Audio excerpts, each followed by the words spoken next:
On va parler des LLM, des modèles de langage. C'est un peu ta partie, ça, c'est complètement ce que tu fais. On l'a représenté avec des jolis neurones.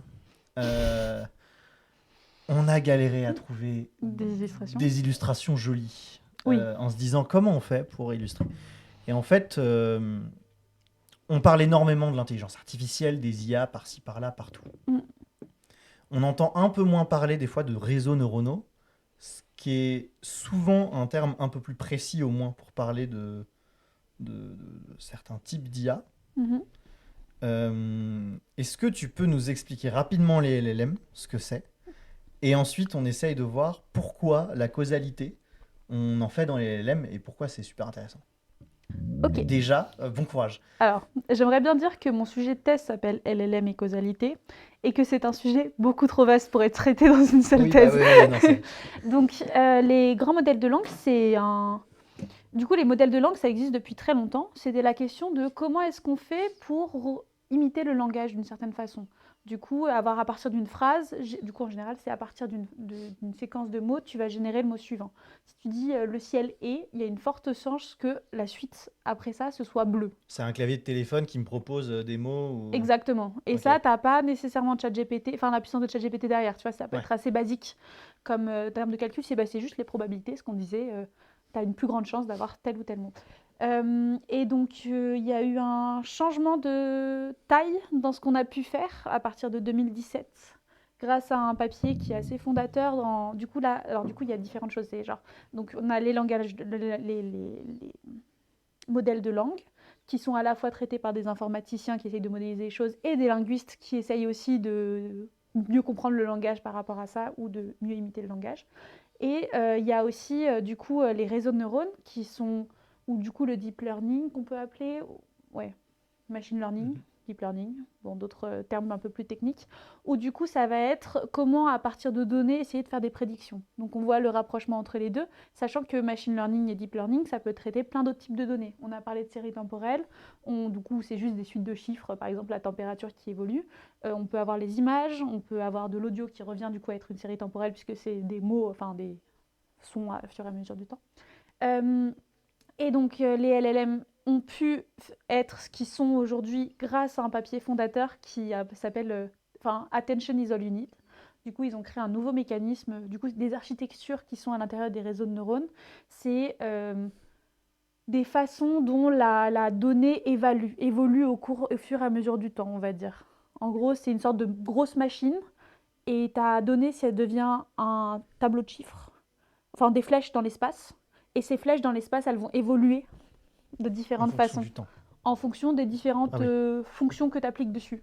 ok. Du coup, tu les modifies de façon différente, de façon à créer un effet que tu as envie d'avoir ou pas. Ok, c'est un peu clair ça. Enfin, du coup. Ouais, je l'ai à peu près. Et ensuite, du coup, pour que ça fasse vraiment quelque chose d'intéressant, il faut entraîner sur des données. Donc, on a des architectures qui sont assez puissantes, qui arrivent à traiter beaucoup de choses, et en même temps, il faut avoir des données pour pouvoir entraîner ces architectures pour qu'elles fassent vraiment ce qu'on a envie de faire. Donc, par exemple, pour le texte, Tu veux lui donner un corpus de texte, plein de trucs à lire. par un corpus de texte, t'entends tout Internet, Ouais, enfin tout globalement, Internet. ouais. Oui, c'est ça, tu lui files tout Internet et il s'entraîne dessus. Il va. Et du coup, il va apprendre à prédire le mot suivant et le mot suivant. Et donc après, dans ce qui s'est passé dans l'LM, on a dit ce qui apparaissait, c'était des comportements émergents, dans le sens où si la taille était suffisamment grande, donc par grande, on entend de dire mes flèches, elles sont vraiment dans plein de dimensions possibles en même temps, et aussi il y a suffisamment de couches, enfin tu passes par suffisamment de tuyaux et de machines pour arriver à la flèche finale qui t'intéresse. Peut-être on peut revenir sur cette notion de flèche. Et du coup, il y a des comportements qui commencent à émerger, c'est-à-dire qu'on a commencé à avoir un chat GPT qui commençait à être qui parlait raisonnablement, de façon à ce que les gens aient envie de parler avec. Tu vois. Parce qu'avant ça, c'était quand même beaucoup moins riche, les modèles de Ok. langue avant ChatGPT. ChatGPT, il a vraiment créé quelque chose, enfin, de nouveau en termes de richesse de langage, c'est ça? Bah, du coup, il y a eu un peu une explosion dans la capacité de choses que le modèle arrivait à traiter. Enfin, il y en avait déjà d'autres avant, mais bon, je pense qu'il y a eu aussi l'effet commercial de OpenAI qui a réussi à bien commercialiser le truc. Mais le fait que ton modèle de langue arrive à répondre à toutes tes questions de façon un peu crédible, ou du coup, tu es en Ouais, ça mode, il y a change une tout. intelligence derrière, c'était quand même Ouais, un c'est truc qui bluffant. dépasse. C'est Ouais. c'est bluffant parfois où tu as vraiment une. T'as l'impression qu'il y a une réflexion. Ouais. Alors que c'est vraiment une flèche, enfin différentes flèches qui passent dans une grosse machine. Est-ce que vous pouvez mettre l'image Ça, de c'est- Transformer, s'il vous plaît? Ça, c'est intéressant. Bah, pendant que la régie, là, pendant que la régie Mm. panique, parce que c'est souvent ça quand ils se font surprendre. Fabien, il sait. Et là, il y a moyen qu'ils t'écrivent, tu vois, un petit mot en disant c'est quoi? C'est vrai Image que de ça a été- Transformer. Ah oui, et là, ils écrivent en tout petit, bref. Ouais. Voilà, ils ont écrit Ils ont fait 3 films, je crois, Michael Bay, non? Michael Bay. Vous tapez Transformer Architecture. Bon, je peux vous la faire sinon. Mais en gros, ouais, c'est ça. Vas-y. Ah, Voilà, ouais. ça c'est l'image que tout le monde a En vue vrai, depuis 2017. Ils sont rapides quand même. Ils sont Ils rapides. sont forts. Hein. Et du coup, ça a l'air horrible comme ça. On voit qu'il y a Mm. des flèches. Voici, c'est... On va pas parler de causalité avec ces flèches-là, mais bon, voilà. C'est juste un processus où tu passes par un truc qui s'appelle multi-head attention. Du coup, c'est une attention avec plusieurs têtes qui te regardent de façon différente. Et ensuite, tu deviens une flèche qui se... Enfin, tu renormalises, histoire de pas avoir une flèche trop grande dans ton espace. Ok. Ce que tu appelles flèche, c'est C'est un vecteur. un vecteur. Ok. Ça fait peur à combien de personnes dans l'audience? Donc les mots sont des vecteurs, c'est ça pour. Du coup, c'est ça. Il y a moyen de le représenter ou pas? Je sais pas. On efface ces neurones-là. Un vecteur, c'est du coup les dimensions, c'est grand. Donc on va pas représenter 1028 dimensions ou même 256. Donc ce qu'on va faire plutôt à la place, c'est on va parler de ce modèle qui s'appelle Word2Vec. Du coup, c'est Word2Vec, c'est un des premiers modèles où du coup, si tu as la flèche. Je sais pas si on verra bien si on n'efface pas un minimum. Ouais. Désolée. Oui, désolé, mais t'inquiète pas, on les a pris en photo, on les garde à chaque fois. Du coup, c'était quoi? C'est Du coup, joli tu as une comme classe. flèche qui représente le roi. Et si tu fais Le mot roi ou le concept de roi? Non, je sais pas si c'est important. le mot roi. Le mot roi, ok. Ouais. Mais après, derrière le mot, il y a un concept quand même. Genre, Ok. Et du coup, si tu. Dans les opérations vectorielles. Tu as envie d'enlever le moins homme, du coup. Ah, je vois ce que tu veux faire. Tu veux écrire le mot reine. Ouais, c'est ça. Donc, du coup, ce que j'ai envie de faire, c'est d'écrire roi, moins homme, plus femme. Et du coup, ça, c'est censé être égal à reine, tu vois. Ça, c'est la manière de réfléchir d'un LLM, c'est des vecteurs, c'est ça? Non, du coup, ce qu'il a, c'est qu'il a représenté ces mots sous forme de vecteurs parce que c'est plus facile à comprendre pour une machine. En gros, là, le modèle Transformer que j'ai montré, enfin, qui a été affiché, c'est en fait des multiplications de matrices. Les matrices, c'est des ensemble tableaux Avec plein de avec chiffres. plein de chiffres dedans. Et Là, ce qui se normalement- passe, c'est que quand tu prends un vecteur, qui est du coup juste une ligne de ta colonne, en gros, ta matrice, elle te permet de transformer ta flèche d'une façon ou d'une autre. Donc en gros, tu peux projeter celui-là, tu peux lui faire une rotation à 90 et ça va devenir un autre mot, tu vois. Et du coup, ça, c'est un peu les représentations internes qui sont là. Donc en fait, là, ce tableau de chiffres qui est monstrueusement grand et complètement pas clair, on peut essayer de l'expliquer. Ça va s'appeler de l'interprétabilité, enfin de l'explicabilité dans les modèles. Donc là, la causalité peut enfin rentrer en jeu. Ou comment est-ce que tu fais pour expliquer, du coup, tu as des modèles très grands, comment est-ce que tu fais pour expliquer ce qui se passe à l'intérieur? On n'y arrive pas très bien. Il y a un collègue qui a travaillé sur un papier qui s'appelle le saumon mort, en faisant référence à des études de neurobiologie, où en fait il montrait que si tu mettais un saumon mort dans ton truc d'IRM, tu vas t'aller capter plein de trucs. Et en fait, tu arrivais même à capter, du coup, si tu montrais des images à ton saumon mort, genre de gens contents, de gens tristes, tu voyais que ça provoquait différentes émotions chez ton saumon. Les mêmes que celles que ça provoquait chez des humains. Ok. Tu te rends compte du problème? Oui. Et un donc peu ça, compliqué, là. et du coup, ça c'est une méthode de dire, le but, c'est de créer le lien entre ces trucs complexes, du coup, ces signaux complexes qui apparaissent dans le saumon mort et des trucs réels. Donc on va entraîner des modèles pour valider ça. Et en fait, ce que ça dit, c'est que les méthodes d'explicabilité, elles ne fonctionnent pas bien. Parce que si tu arrives à expliquer la réaction d'un saumon mort face à des images, c'est donc que ton système pour expliquer ton modèle ne fonctionne pas bien. Oui, et oui. c'est ce qui se passe à l'heure actuelle. Du coup, les gens, ils vont décomposer en poids, ils vont garder les matrices d'attention pour regarder, enfin, du coup, qui s'appelle le système d'attention pour regarder, ah, il a fait attention à ce mot-là. Du coup, ça veut dire qu'il l'a utilisé avant ou pas. Mais ces méthodes, elles sont pas convaincantes. Donc, C'est Attends, vraiment de la découverte, c'est à tâtons, essayer de voir. Ça, c'est à tâtons et avec beaucoup de paramètres. Ouais. Et toi, tu introduis du coup une notion causale dans ces vecteurs. Tu introduis des probabilités aussi. Oh, ça retrouve les Oui. papiers de recherche. The Dead Salmons. C'est- Ils sont vraiment forts à la régie. hein. Non, alors à la régie, ouais, ils ont un sacré niveau quand même. Faut dire que, comme moi, ils font des recherches avant l'émission. On se fait des réunions toutes les semaines de panique, où on essaye de comprendre un peu le sujet des invités. C'est toujours compliqué. On est toujours surpris, hein, même sur de l'histoire où on se dit ça va, c'est facile, c'est toujours compliqué et on a du mal. Donc bien joué la régie. Et voilà, ils sont fiers, ils ont le droit d'être fiers. Mm. Euh, Est-ce que tu mets toi aussi des probabilités dans tes relations causales pour les LLM ou pas? La Du coup, probabilité non, mais que du coup, ce ça soit. c'était juste pour dire, soit tu peux utiliser la causalité pour expliquer les LLM, soit tu veux doter les LLM de capacités causales. Donc là, en gros, ce qu'on a dit, c'est Ce que... qu'actuellement, ils n'ont pas. Non, actuellement, en fait, ce que tu apprends vraiment à faire, c'est ta phrase genre le ciel est et tu apprends après à dire bleu derrière. Ouais. Ce qui donne des trucs très stylés au final, Oui, parce oui, qu'on a Claude qui bien nous sûr. permet de coder à notre place, etc. Ouais, oui, ça va loin quand même. Mais Ah, là, c'est un réseau neuronal du coup, et la ouais, manière dont il c'est fonctionne. ça, exactement. Et du coup, la probabilité, ça va être dans la façon dont c'est encodé. Tu vas pas dire, enfin, tu vas dire parmi tous les mots de mon langage possible, tu mets une probabilité sur quel mot, enfin, sur tous les mots et tu vas dire bon bah je sors le plus probable. Ou je décide d'être un peu poétique et du coup je vais en mettre un peu plus exotique tiré au hasard. Ah oui, quand même. tu peux influencer comme Tu ça peux varier, ouais. en mettant un critère, en disant Ouais, c'est n'hésite ça. pas À tester des trucs. à tester d'autres trucs. Ouais. Et ok.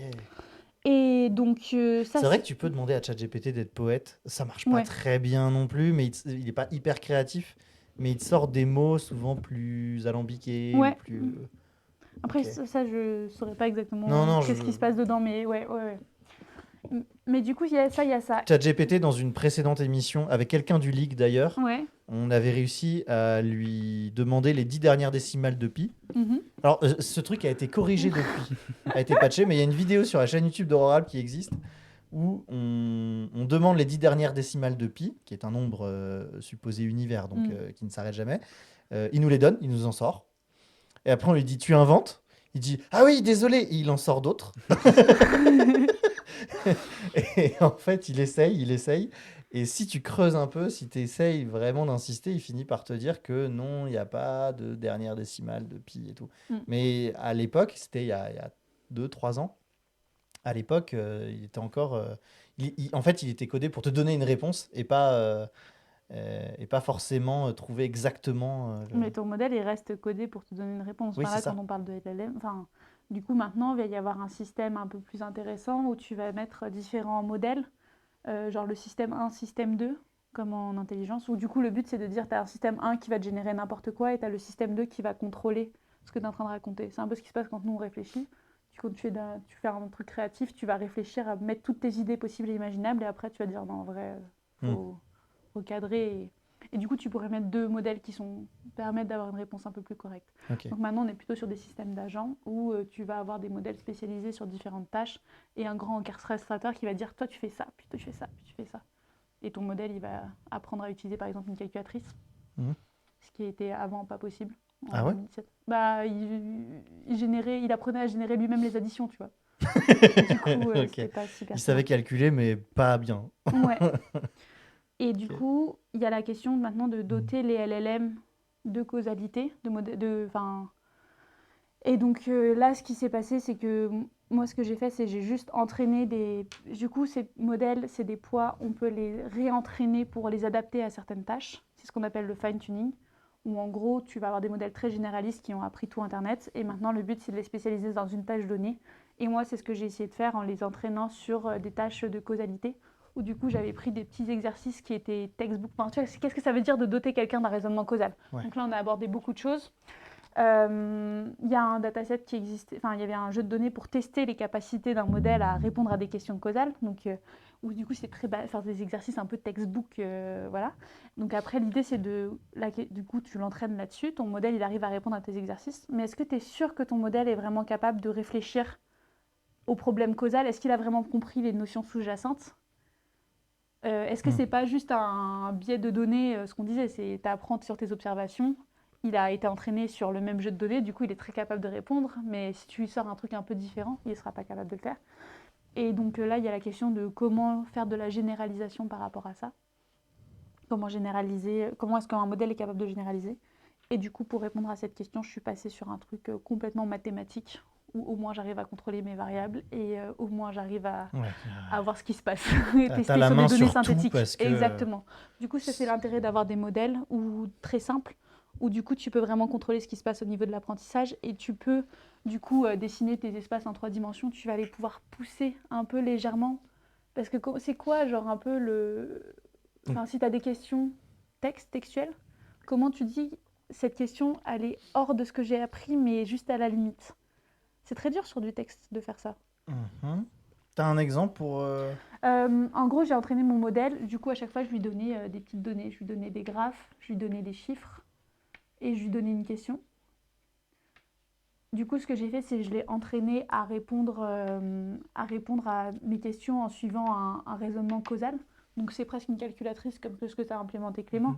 C'est-à-dire qu'en gros, tu dis, bon, bah, en gros, première étape, tu trouves le graphe causal. Deuxième étape, tu vas faire l'analyse, tu vas vérifier et le réécrire de façon mathématique. Ensuite, tu vas résoudre ton équation mathématique. Et après, voilà, tu as ton résultat et tu me réponds si c'est oui ou non. Comme ça, moi, c'est facile de tester si tu as répondu correctement. Et donc la question, c'est comment est-ce que tu fais pour pousser légèrement sur un truc qui n'a à la fois sur lequel ta machine a été entraînée, un raisonnement sur lequel tu as été entraîné. Je sais pas si tu as fait des maths. Tu as été entraîné à résoudre plein d'additions ou multiplier plein de matrices à 2 chiffres. Oui. Est-ce que tu arrives à passer à une matrice à 3 chiffres, tu vois? Ouais, ça va tout de suite être plus difficile. Ça sans qu'on m'explique, quoi. Sans qu'on t'explique. Par moi-même. Peut-être le gap, il est trop grand, tu vois. Oui. Et du coup, la question, c'est comment tu fais pour trouver un truc un peu entre les deux. Et du coup, c'est pour ça que je reviens sur un truc mathématique, c'est pour avoir un monde continu, où du coup, je peux pousser à la limite des connaissances, mais sans... Enfin, avec l'espoir que mon modèle réponde, mais sans aller trop dans un truc qui est trop loin. Ok. Et c'est un modèle où, en gros, tu veux pas simplement qu'il régurgite une info qu'il a, une connaissance qu'il a, mais qu'il soit capable de généraliser. De créer quelque chose à partir d'une généralisation. De créer une réponse, ouais. Créer une réponse. Ouais. Qu'il n'a pas forcément apprise en elle-même. C'est ça. Mais qui découle de tout le reste. Oui, donc c'est vraiment une dynamique d'apprentissage où tout d'un coup, Bah, du coup, c'est ce qu'on appelle AGI, l'intelligence générale pour les IA, quoi. Et oui, c'est ça, tu vas chercher à ce qu'il te crée une réponse qui n'est pas forcément dans toutes ces données précédentes, mais qui découle... C'est ça. Okay. Et qui soit pas aberrante non plus. Et qui soit pas... Non, mais qui fasse sens aussi. Oui, c'est ça. Et du coup, c'est juste pour voir comment est-ce qu'un modèle est capable de généraliser. Et oui, DeepSeek, ça c'est super intéressant aussi en termes de causalité. C'est un truc qui est dans les world models. Du coup, le DeepSeek, c'est un modèle chinois qui a aussi changé les choses, je crois. Ça, c'est un commentaire qu'on a eu tout à l'heure, c'est ça? Ouais. Et du coup, ça, c'est un modèle où, du coup, ton modèle, il génère plein de... Il écrit son raisonnement, tu vois. Avant de finir, il commence à écrire son raisonnement. Et la façon dont il était entraîné, c'était pas... Il apprenait à générer juste le mot suivant. C'était il génère un raisonnement et ensuite, il avait un reward sur ce qu'il avait fait. Enfin, sur ce qu'il avait généré. Donc, en gros, c'est juste un petit robot qui est là, qui va te générer plein de mots. Genre, il va faire blablabla. Et toi, tu vas lui donner un score. Et du coup, il va adapter son blabla au score que tu lui as donné. Si tout d'un coup, il a un score moins bien le coup d'après, il va dire « Ok, donc pour avoir un meilleur score, je vais faire ça. » C'est ça. Ok. Et du coup, là, tu as un mécanisme de rétroaction. Je sais pas, moi, ce serait intéressant de dire si c'est un mécanisme causal ou pas, mais... c'est causal, hein. Bah, c'est causal, mais après, du coup, ça met pas... Enfin, du coup, il n'y a pas tout ce côté graphe, etc. Oui, enfin, mais le robot déduit... Je sais pas si c'est le bon mot, parce que c'est automatique, mais le robot déduit que... Ah oui, il va faire des tests, en gros. Au début, j'imagine, il va se tromper, des fois réussir. Il va au hasard, et très vite, il va mettre du sens en disant « Ah, j'ai un meilleur score quand... il y a telle suite de mots ou tel truc et tout. Ça. Et il va reproduire ces schémas-là en continuant. Sauf que du coup, c'est quasi du hasard avec de l'évolution finalement. Enfin, tu vois, la sélection naturelle, c'est un peu ça. C'est l'idée que tu as du hasard et tu as des choses qui sont sélectionnées, qui reçoivent un bon score parce que c'est des organismes qui sont beaucoup plus à même de se reproduire, de s'alimenter et tout. Mm. Et donc, tu as une convergence qui se crée et tu vas avoir une évolution de l'espèce. Parce que tu as une sélection avec les traits de caractère forts. Est-ce que c'est un peu Sauf que similaire là, ou ça pas? marche quand même mieux. On a eu un séminaire sur l'évolution il y a vraiment hier. Ok. Et du coup, il nous disait que vraiment l'évolution, c'est vraiment souvent délétère. Et Oui. du coup, ça marche pas si bien. Là, ça marche quand même très très bien en termes de Ça, convergence. c'est beaucoup plus efficace, ouais. Oui, Ouais. c'est ça, l'évolution, il y a beaucoup de choses. Ouais. Bah là, c'est un modèle un Les peu pandas, d'ingénierie fait par ils les devraient humains, pas quoi. continuer. Ouais. On a réussi à faire des modèles qui apprennent bien plus vite. On a des algorithmes qui apprennent en imitant l'évolution. Quand on arrive à faire tout ce qui est LLM et les réseaux de neurones, c'est des cas où on arrive à apprendre beaucoup plus vite avec des méthodes plus efficaces. Et c'est pour ça que c'est si efficace. Si on devait faire évoluer plein de modèles différents, sachant que déjà que faire C'est tourner, trop coûteux, ouais. un chat GPT, il faut brancher une centrale nucléaire derrière. Si on doit faire évoluer des milliers et des milliers de chat GPT pour que le meilleur survive, etc., à un niveau de coût de ressources, ça commencerait à faire. Oui, c'est ça, c'est que beaucoup, quoi. finalement, l'évolution n'est pas si efficace que ça par Non. rapport au. Ouais. Ce qui était un peu le. Ouais, c'est trop intéressant parce que, en fait, c'est. Là, l'objectif, c'est vraiment de réussir à créer des modèles qui soient performants et qui comprennent vite, c'est ça? En gros, tu as envie d'avoir un modèle qui réponde à tes questions. Et en tant qu'humain, on a aussi envie d'avoir des sortes de garanties sur à quel point ton modèle il est correct. T'as pas envie de vérifier toutes les 5 minutes, sinon le chat GPT, il a dit la vérité ou pas. Il a dit Donc, ouais. Donc, mais du coup, c'est là où est la difficulté. Comment tu fais le lien entre ces gros modèles qui sont très complexes et de leur vraiment beaucoup d'ingénierie et un modèle graphique qui est très simple, enfin très simple entre guillemets, où du coup, c'est quand même bien discret. Discret, ça veut dire que c'est pas un sort de spectre, là, quand on a nos dessins de flèches et d'arêtes, c'est très clair. Mais en fait, quand tu es dans ton énorme transformer, là, avec tous tes poids et toutes tes arêtes, comment tu arrives à extraire justement, on parlait du rasoir d'Occam, comment tu arrives à extraire une information qui soit un peu claire et qui te donne une interprétation dont tu es satisfait. Ouais. Ou une explication. C'est un sacré défi, quand même.